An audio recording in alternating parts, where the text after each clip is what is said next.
नमो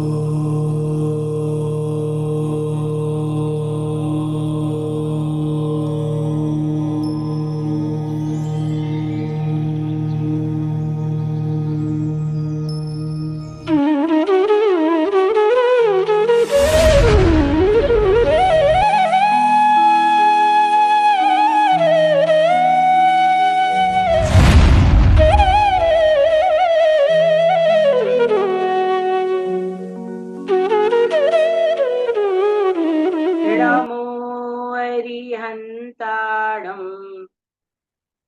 नमो सिद्धाणम् नमो आयरीयाणम् नमो वज्रायाणम् नमो लोये तपसाहुणम्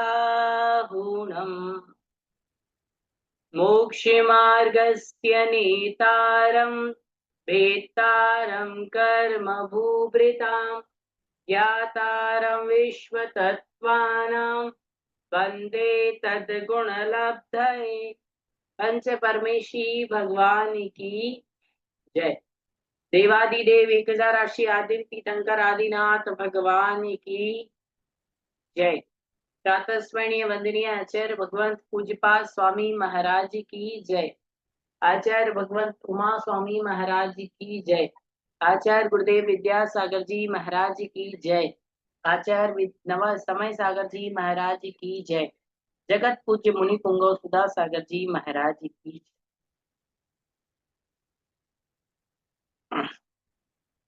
सूत्र नंबर 21 तक हमने पढ़ लिया था और आयु कर्म का आश्रय कैसे होता है यहाँ तक हमारी चर्चा कंप्लीट हो चुकी।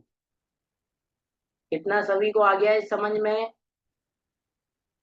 नोट्स बनाए आप लोगों ने जो प्रश्नोत्तर दिए थे उनके? आयु कर्म के लिए मैंने आपको कहा था कि आयु कर्म का आपको चारों जो कर्मों का चल रहा आयु कर्म भी और सभी कर्मों का व्यवस्थित तरीके से आपको लिखना है। हमने आपको बताया था कि जैसे ही एक तरफ आप लिखेंगे ज्ञानावरण कर्म और उसके सामने लिखेंगे 6 पॉइंट डाल करके प्रदोष, निन्नव, मासर, अंतराय, असाधन और उपघात, और वहां कोष्टक में लिख देंगे कि प्रदोष, छोटी 2 शब्दों में प्रदोष क्या है, तत्व ज्ञान की प्रशंसा नहीं करना। ऐसे फिर ऐसे ही दर्शनावरण का ऐसे ही आप लिखेंगे वेदनीय, वेदनीय में 2 लिखना, साता और असाता, उसके सामने लिखना दुख, शोक, ताप, अक्रंदन, वध और परिदेवन, और एक तरफ लिखना भूत अनुकंपा व्रति, ताकि पॉइंट आपको याद रहेंगे। समझ में आ रहे हैं मैं कैसे कह रहा हूं? ऐसे ही आयु कर्म के तो कम से कम आपको याद तो रहे, पॉइंट बना लोगे तो ठीक है, बना लेना पॉइंट। आपने जैसे लिख लिया प्रश्नोत्तर वो अच्छी बात है, और पॉइंट आप 8 कर्मों की एक सारणी बना लेना, बड़ी सी 2-3 पेज में आएगी, ठीक है। चलें सूत्र नंबर पढ़ेंगे 22, 651 नंबर वृत्ति। आयु के बाद नाम कर्म के आश्रयों का कथन क्रम प्राप्त है। उसमें पहले अशुभ नाम कर्म का ज्ञान कराने के लिए सूत्र कहते हैं। देखो नाम कर्म के 2 भेद, शुभ नाम और अशुभ नाम। कितने भेद है नाम कर्म? 2, शुभ नाम कर्म और अशुभ नाम कर्म। तो पहले समझ लो नाम कर्म क्या कहलाता है। कौन बताएगा कोई नाम कर्म क्या करता है? बताओ, कौन बताएगा नाम कर्म किसे कहते हैं, नाम कर्म का काम क्या होता है? मंजू जी चलें बताइए, माइक शुरू कीजिए आपका। जय जिनेन्द्र भैया जी। जय जय। भैया जी नाम कर्म के उदय से जो शरीर की रचना होती है वो नाम कर्म के उदय से होती है। जो शरीर बहुत अच्छा उत्तर बताया आपने। नाम कर्म का काम होता है शरीर की रचना करना। जिस कर्म के उदय से शरीर की रचना होती है उसे नाम कर्म कहते हैं। आ गया समझ में कि नहीं? किसे कहते हैं नाम कर्म? जिस कर्म के उदय से शरीर इत्यादि की रचना होती है वो नाम कर्म है। आज आप देखोगे आप लोगों को जो सुंदर सुंदर चेहरा मिला हुआ है, किससे मिला है? नाम कर्म के उदय से। अच्छा कंठ मिला किसके उदय से? नाम कर्म के उदय से। और किसी को सुंदर चेहरा नहीं मिला तो भी नाम कर्म के उदय से मिला। अच्छा बताओ क्या मानते हो आप लोग अपने आप को? रूपवान, कुरूपवान, सुंदर, कम सुंदर, ज्यादा सुंदर, क्या मानते हो बताओ? सुंदर मानते हो? नहीं? तो फिर सुंदर नहीं है तो क्या असुंदर हो? सुंदर भी नहीं हो, असुंदर भी नहीं हो, तो फिर क्या हो? हम्म? अरे कर्म के उदय से जो मिला वो है, और अपने आप को सुंदर ही कहना चाहिए। हम तो सुंदर ही हैं। हमारे काले काले पार्श्वनाथ भगवान जो हरे कलर के थे, डार्क हरे, कितने सुंदर हैं बताओ, है कि नहीं? तो सुंदर और असुंदर ये तो सब हमारे मनों की कल्पनाएं हैं। सब कर्मों के उदय से ही मिलता है, और वो है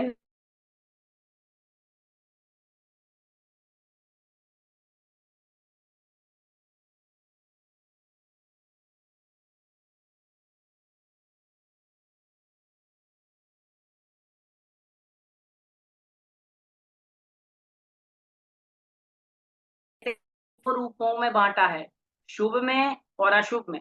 शुभ नाम कर्म जिसके उदय से सुंदर सुंदर चेहरा मिले वो शुभ नाम कर्म, और अशुभ नाम कर्म जिसके उदय से सुंदर चेहरा ना मिले। रुचि जी बोल रही है आवाज नहीं आ रही। आवाज नहीं आ रही क्या आप लोगों को? हाँ आ रही है। चले। योग वक्रता विषम वादनम चा शुभस्य नाम्नः। बोलिए।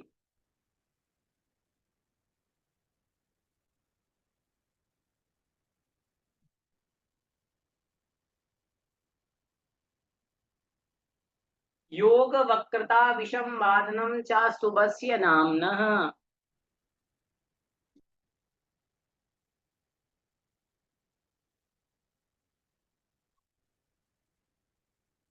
सरल है, 3 बार बोल लीजिए सूत्र को। योग वक्रता विषम वादनम च शुभस्य नाम्नः।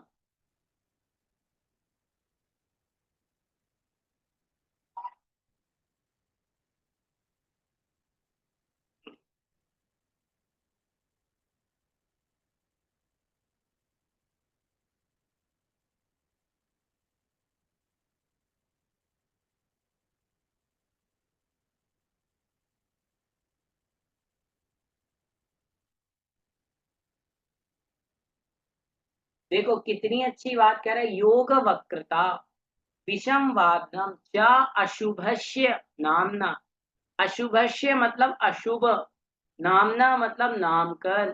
अशुभ नाम कर्म के आश्रव के कारण क्या? योग वक्रता और विषमवाद।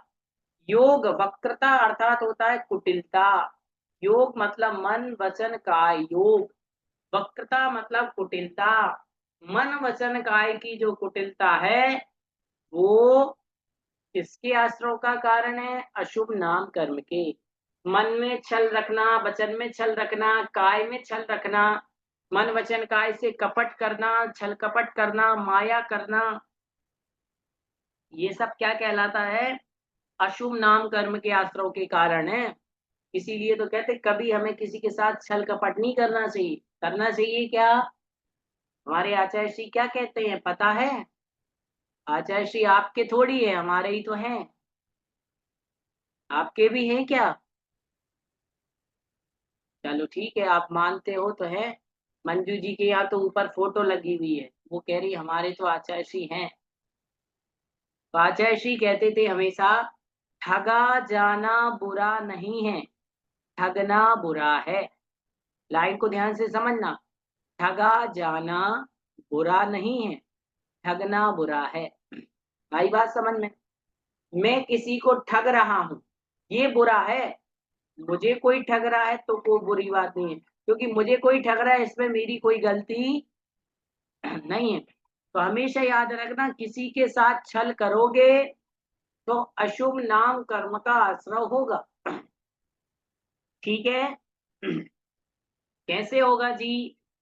देखो, शरीर है, शरीर के द्वारा किसी से छल कर रहे हो तो कल के दिन हमारा ये शरीर लंगड़ा, लूला, काना इत्यादि बनेगा। इस बात का ध्यान रखना। इसीलिए कहते हैं कभी किसी से छल नहीं करना। और विषमवाद, ये तेरा है, ये मेरा है, ये उसका है, ये सब विषमवाद कहलाता है। वाद विवाद करना ये विषमवाद, और विषमवाद करने से भी अशुभ नाम कर्म का आश्रय होता है। चले टीका पढ़ते हैं क्या लिखा है इसमें। 3 प्रकार के योग का व्याख्यान पहले कराए। 3 प्रकार के योग तो समझ गए ना आप लोग? कौन-कौन सा? मनोयोग, वचन योग और काय योग। इसकी कुटिलता योग वक्रता है। मतलब मन की कुटिलता, वचन की कुटिलता, काय की कुटिलता, ये योग वक्रता है। और अन्यथा प्रवृत्ति करना ये विषमवाद है। अन्य अन्य प्रकार की प्रवृत्ति, आपका काम होना चाहिए शांत रहना, समता रखना, लेकिन अन्य अन्य प्रकार की जो प्रवृत्ति हो रही है वो सब कहलाता है विषमवाद। शंका, इस तरह इनमें अर्थ भेद प्राप्त नहीं होता क्योंकि योग वक्रता और अन्यथा प्रवृत्ति एक ही बात है। समाधान, यह कहना सही है, तब भी स्वागत योग वक्रता कही परगत विषमवाद। मतलब मन में, वचन में, काय में तो हम खुद से कुटिलता कर लेते हैं, लेकिन विषमवाद तो तभी होगा जब कोई दूसरा होगा। आ रही है बात समझ में? छल तो हम अपने हाथ से स्वयं ही कर लेते हैं और विषमवाद तो दूसरे से, इसलिए भी थोड़ा अंतर है। अब क्या कहा और सुन लो। स्वर्ग और मोक्ष के योग्य समीचीन क्रियाओं का आचरण कर रहा है, उसके विपरीत मन वचन काय की प्रवृत्ति द्वारा रोकना, ऐसा मत करो, ऐसा करो, ये विषमवाद है।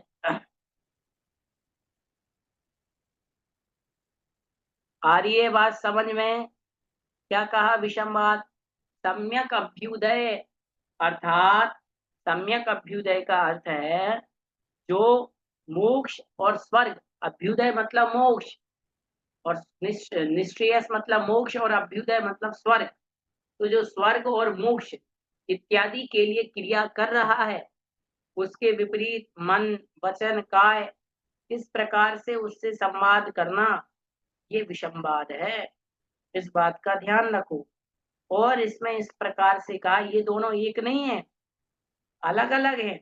ये दोनों अशुभ क्रिया, नाम अशुभ क्रिया होने के कारण से नाम कर्म के आश्रय के कारण है। सूत्र में जो 4 शब्द आया है, 4 शब्द से मिथ्या दर्शन, चुगलखोरी, चित्र का स्थिर न रहना, मापना, तोलना, घटाना, बढ़ाना, दूसरों की निंदा करना, अपनी प्रशंसा करना आदि आश्रमों का समुच्चय होता है।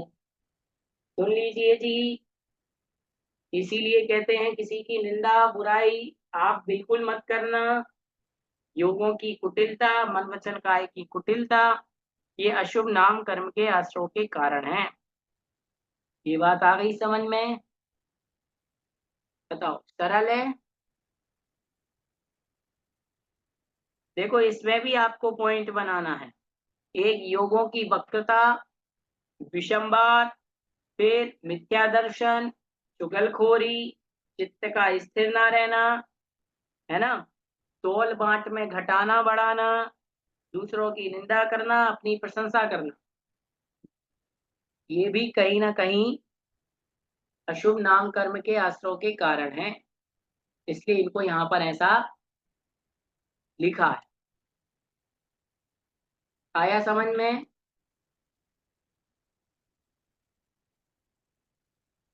बोलो, बिल्कुल सरल सूत्र है, आ गया समझ में? क्या क्या कारण है, कौन बताएगा? चलो बताओ। साधना जी पूछ लेते हैं, बताइए। भैया जी जय जिनेन्द्र। जय जिनेन्द्र भैया जी। जय जिनेन्द्र, बोलिए। योगों की वक्रता और विसंवाद से अशुभ काम, अशुभ नाम कर्म का बंध होता है। तो योगों की वक्रता मतलब होता है मन वचन काय की कुटिलता को योगों की वक्रता कहते हैं। और अन्यथा इसकी से अन्यथा प्रवृत्ति करना विसंवाद कहलाता है। और एक और 4 शब्द से बताया है कि चुगलखोरी करना और चित्त का स्थिर ना रहना और जो माप तौल के जो बांट उसको कम बढ़ कर देना, ये सब, और अपनी प्रशंसा करना, दूसरों की निंदा करना, ये सब अशुभ नाम कर्म के कारण। अच्छा, इसमें कुछ बातें लिखी हैं, मिथ्या दर्शन, चुगलखोरी, स्थिर ना रहना, तौल बांट में, ये भी छल कपट से ही जुड़ी हुई है। तौल बांट कम कर देना, चुगलखोरी करना, ये सब मायाचारी के अंतर्गत आ जाता है। फिर भी अलग से इसलिए लिख दिया क्योंकि वर्तमान की डिमांड है कि नहीं?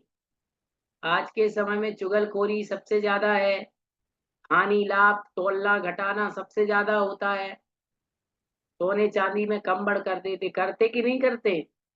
अब बताओ, आप लोगों की दुकान होगी तो आप सोने चांदी में कम बढ़ कर देते होगे, महंगे में सस्ता, सस्ते में महंगा मिला देते हो कि नहीं? बोलो भैया जी, हम जैनी हैं, और जैनी व्यक्ति कभी बेईमानी नहीं कर सकता। जैनी व्यक्ति इतना अच्छा होता है कि सोना 2 4 5 ग्राम ज्यादा ही दे देगा, कम नहीं देगा।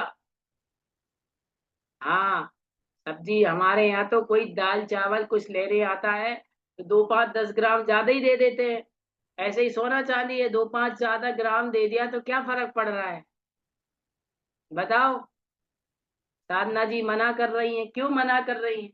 अपन लोग चावल इत्यादि कोई अपने दुकान पे लेने आता है और 1 किलो 10 ग्राम हो गए तो 10 ग्राम आप वापिस थोड़ी निकाल लेते हो, दे देते हो। ऐसे ही चीज है, सोना चांदी है।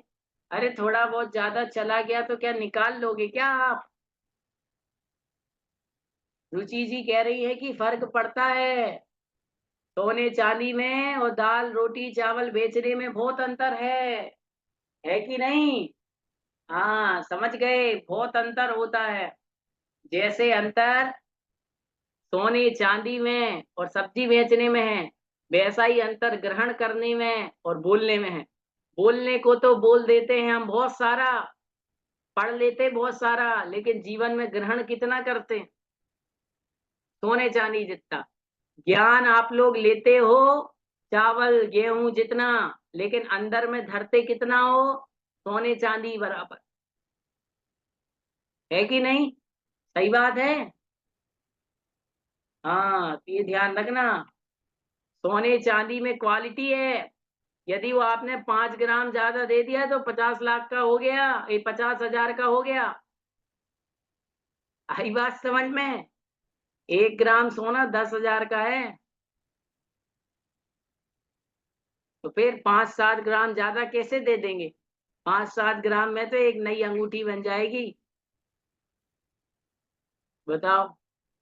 अब कई महिलाएं सोच रही भैया जी ने कह दिया, मुंह में घी शक्कर मिल जाए एक आध अंगूठी। तो आचार्य भगवंत यहाँ पर कह रहे हैं कि जब भी मन में छल कपट और विषमवाद, तुमने ऐसा कर दिया, तुमने वैसा कर दिया, मुझे ऐसा करना था, आपको ऐसा करना था, इस प्रकार की जो प्रवृत्ति करते हैं यह शुभ नाम कर्म के आश्रम का कारण है। इसलिए घर परिवार में कभी भी विसंवाद नहीं करना। ठीक है? कभी कभी ऐसी स्थितियां बन जाती हैं घर परिवार में, लेकिन हमेशा याद रखना, लड़ाई झगड़ों से बचना, तभी स्वाध्याय करने का फायदा है। नहीं तो स्वाध्याय किया और अप्लाई नहीं किया, कोई मतलब नहीं होता है, ये ध्यान रखना। अब है शुभ नाम कर्म, जो आपको चाहिए। सब चाहते हो सुंदर सुंदर शरीर मिले, अच्छा कंठ मिले, सब कुछ अच्छा मिले। अब कहते हैं शुभ नाम कर्म का आश्रय क्या है, ये बताने के लिए अगला सूत्र कहते हैं, तद विपरीतम शुभस्य। बोलिए, तद विपरीतम शुभस्य।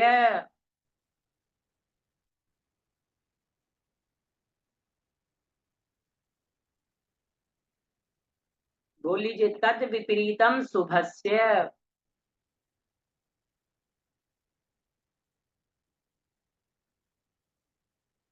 आ गया क्या बोलना सूत्र? सरल है बिल्कुल। तद विपरीतम, किससे विपरीत? अशुभ से विपरीत शुभ है। अब अशुभ से विपरीत शुभ कैसे, वहां पर कौन कौन सी बातें कही दो, तो ध्यान रखो। पहली बात है योगों की वक्रता, मतलब कुटिलता। योगों की जो कुटिलता है वो अशुभ नाम कर्म के आश्रव का कारण है। तो योगों से विपरीत मतलब योगों की सरलता किसके आश्रव का कारण होगी? शुभ नाम कर्म की। विषमवाद करना किसका कारण है? अशुभ नाम कर्म का। तो विषमवाद नहीं करना किसका कारण होगा? शुभ नाम कर्म का। तो देखो कितना सरल है भाई, आपस में विषमवाद नहीं करना, लड़ाई झगड़ा नहीं करना, दूसरों के प्रति छल कपट नहीं करना, आर्जव धर्म को धारण करो। जो आर्जव धर्म को धारण करता है उसके क्या होता है? शुभ नाम कर्म का आश्रव। अभी 10 लक्षण में प्रवचन सुनोगे। हाँ, 10 लक्षण में आपको 10 दिन की छुट्टी मिलेगी।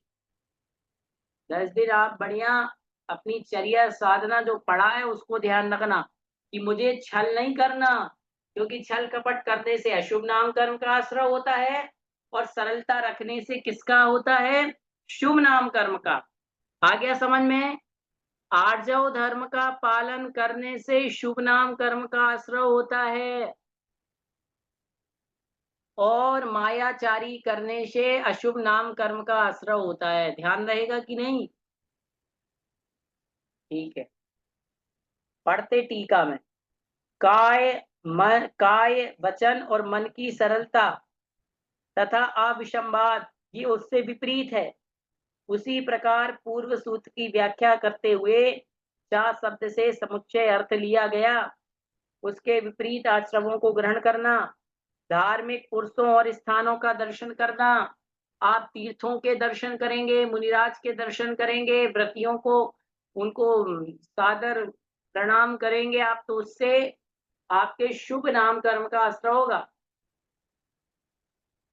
फिर आदर सत्कार करोगे, बड़ों का विनय करना, बड़ों का आदर सत्कार करना, सद्भावना रखना, अच्छी भावना रखोगे, उपनयन, संसार से डरोगे, प्रमाद का त्याग करोगे, तो ये सब क्या कहलाता है? शुभ नाम कर्म के आश्रयों का कारण है। ठीक है, उपनयन से तात्पर्य यहाँ पर ये समझना चाहिए हमारे लिए कि अष्टमूल गुण इत्यादि का पालन जो करते हैं, उपनयन संस्कार में होता ना, नियम देते हैं, तो वही चीज यहाँ पे लेना। ठीक है, वैशाली जी नींद आ रही है क्या आपको? थोड़ी आ रही हो तो उठ करके थोड़ा मुंह धो लीजिए। आ जाती है नींद, दोपहर का समय है, क्या करें। तो कह रहे हैं यहाँ पर क्या कहलाता है? मन की सरलता और विषमवाद का ना होना, ये शुभ नाम कर्म के आश्रयों का कारण है। और धार्मिक पुरुषों और स्थानों का दर्शन, मतलब तीर्थ क्षेत्र इत्यादि के दर्शन करने जाते हो, तो तीर्थ क्षेत्र इत्यादि का जो दर्शन करना है वो शुभ नाम कर्म के आश्रयों का कारण है। आदर सत्कार करना, सद्भावना रखना, उपनयन संस्कार, संसार से डरना, प्रमाद का त्याग, ये सब क्या कहलाता है? ये सब कहलाता है आपके शुभ नाम कर्म के आश्रयों का कारण। ठीक है,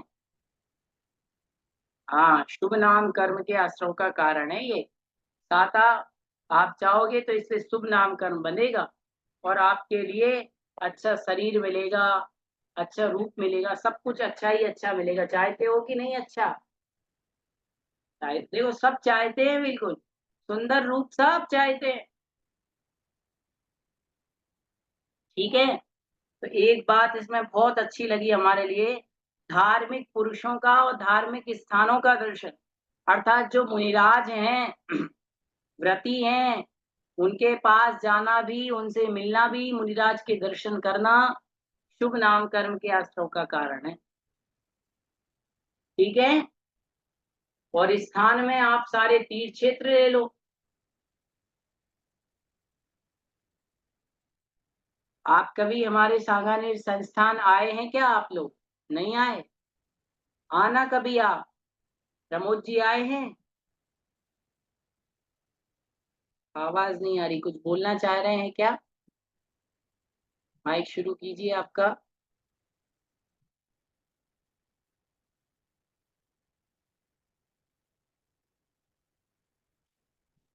पूर्वा जी कह रही हैं हम तो आए हैं। चलो आए बहुत भैया बढ़िया। जी हम। आए हैं। बहुत हाँ जी, कब आए थे? हम बहुत पहले 15 साल पहले आए होंगे। अच्छा, ठीक है, बहुत बढ़िया। अब यदि आज आप सांगानेर संस्थान आएंगे तो आप देखेंगे इतना अच्छा ये सांगानेर संस्थान है। यहाँ पर छोटे छोटे बच्चे आते हैं 13-14 साल की उम्र में 10वीं कक्षा पास करके। और यहाँ पर जो बच्चे दिन रात माता पिता अपने प्रेम स्नेह देते थे, घर में उनके साथ अच्छा अच्छा भोजन हर एक चीज, सांगानेर संस्थान में आकर के वो बच्चे इस प्रकार के जो आगम्य विद्यार्थी कहे गए हैं। आपने पढ़ा होगा विद्यार्थी के लक्षणों में, अल्पाहारी गृह त्यागी।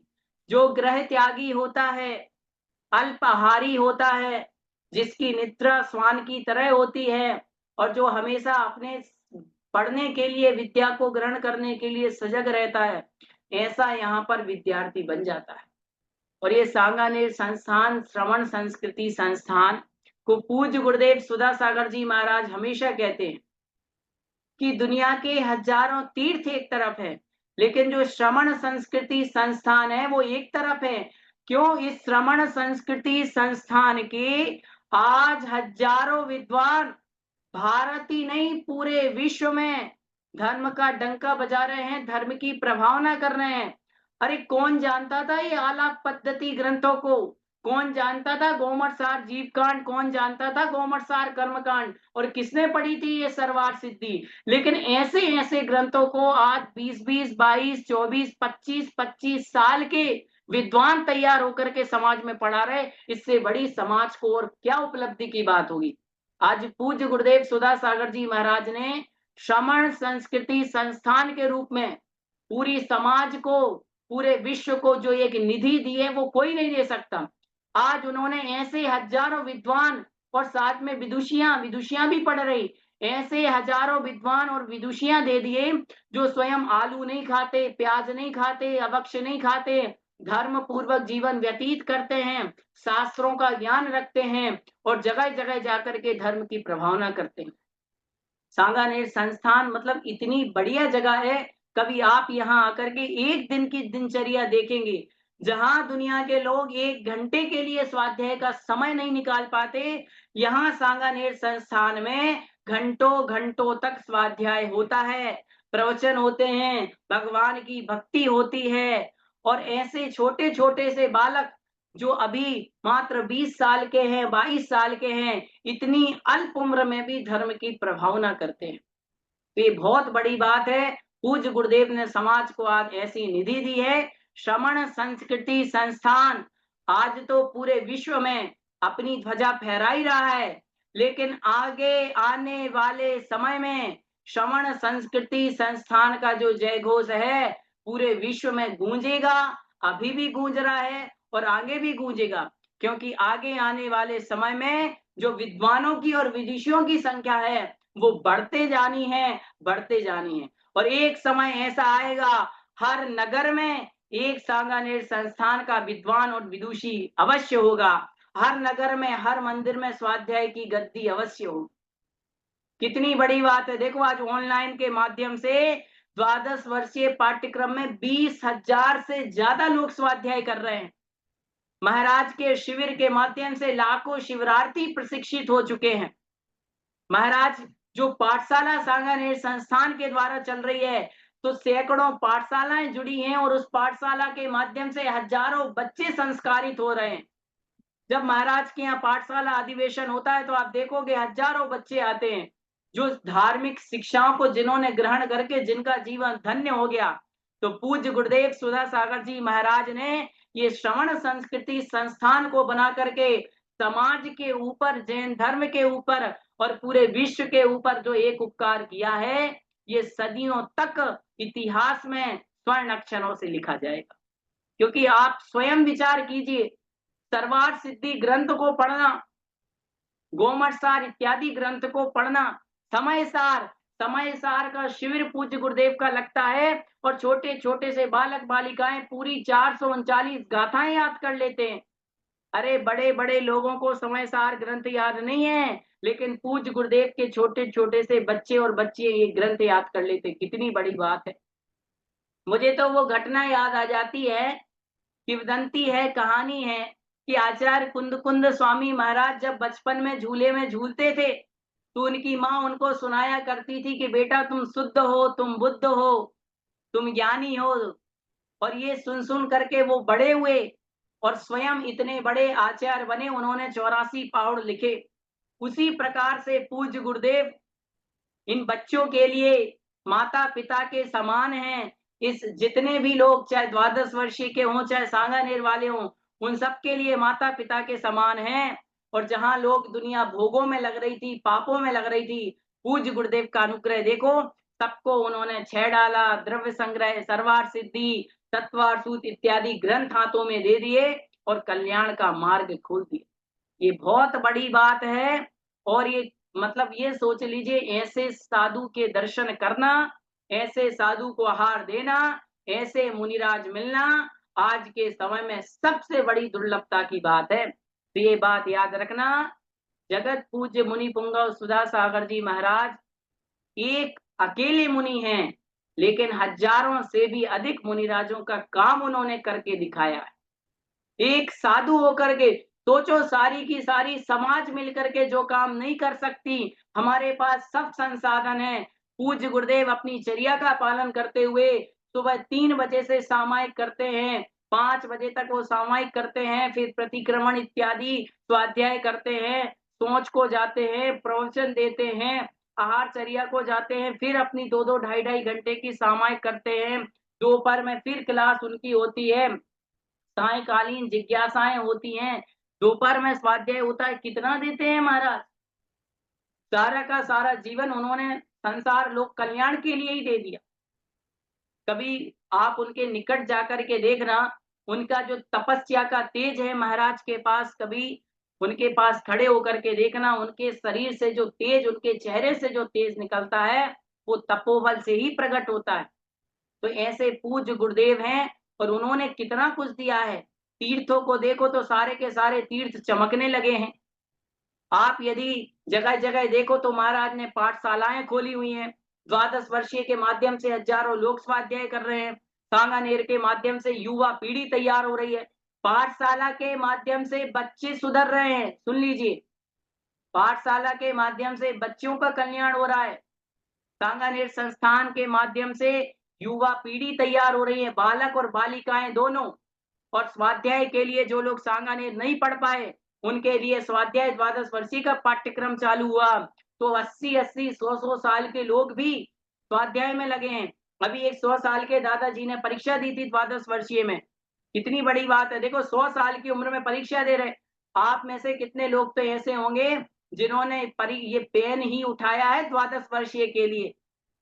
कितने लोग हैं जो बोले हम तो लिखना नहीं जानते, लेकिन महाराज ने उनसे लिखवा लिया, याद करवा लिया, पढ़वा लिया, और सबके देखो 95, 98, 100 नंबर ला रहे। 80 साल की उम्र में 100 में से 100 नंबर आना कितनी बड़ी बात है, सोचो आप। ये बहुत बड़ी बात है, पूज्य गुरुदेव का उपकार है। सैकड़ों जगह उनकी गौशालाएं चल रही है, कितनी चीज है। तो ऐसे पूज्य गुरुदेव हैं हमारे, और ये सांगानेर संस्थान है। तो मैं तो हमेशा कहता हूँ, सारे जीवन में आप सब में शिखर जाएं, तीर्थों की वंदना करें, एक बार इस श्रवण तीर्थ को भी देखें, जहां आकर के ऐसे विद्वान और विदुषी तैयार होते हैं जिनने ज्ञान की अलग जगाई। एक समय ऐसा था कि मुनिराजों का विरोध होता था, मुनियों के खिलाफ तरह तरह की बातें होती थी, लेकिन आज ऐसा समय है कि जहां पर भी विद्वान जाते हैं, मुनियों की प्रभावना होती है, साधु धर्म की प्रभावना, श्रवण संस्कृति की प्रभावना होती है। तो इस प्रकार से है। तो हमने अभी चर्चा ये कर रहे थे कि किस प्रकार से योगों की सरलता और विषमवाद का ना होना शुभ नाम कर्म के आश्रव का कारण है। अब इसमें शंका करते हैं, क्या इतनी ही शुभ नाम कर्म की आश्रव विधि है या और कोई भी विशेषता है? समाधान, यह तो अनंत और अनुपम प्रभाव वाला अचिंत्य विभूति विशेष का कारण और 3 लोक की विजय करने वाला तीर्थंकर नाम कर्म है, उसके आश्रव में विशेषता अगले सूत्र में। अब तीर्थंकर नाम कर्म बता रहे हैं। तीर्थंकर 16 कारण भावनाओं को भाने से तीर्थंकर नाम कर्म, सुन लीजिए, तीर्थंकर नाम कर्म प्रकृति का आश्रय होता है और 16 कारण भावनाएं, अभी 16 कारण पर्व भी चल रहे कि नहीं? 16 कारण पर्व भी चल रहे और देखो आप 16 कारण भावनाएं भी आ गई। 16 कारण भाए तीर्थंकर जे भय, 16 कारण भावनाओं को भाने से तीर्थंकर बन जाते हैं। इसलिए अभी तो हमारा समय हो गया, 3-4 मिनट बचे हैं। आप लोगों को कोई क्वेश्चन पूछना हो तो पूछ सकते हैं।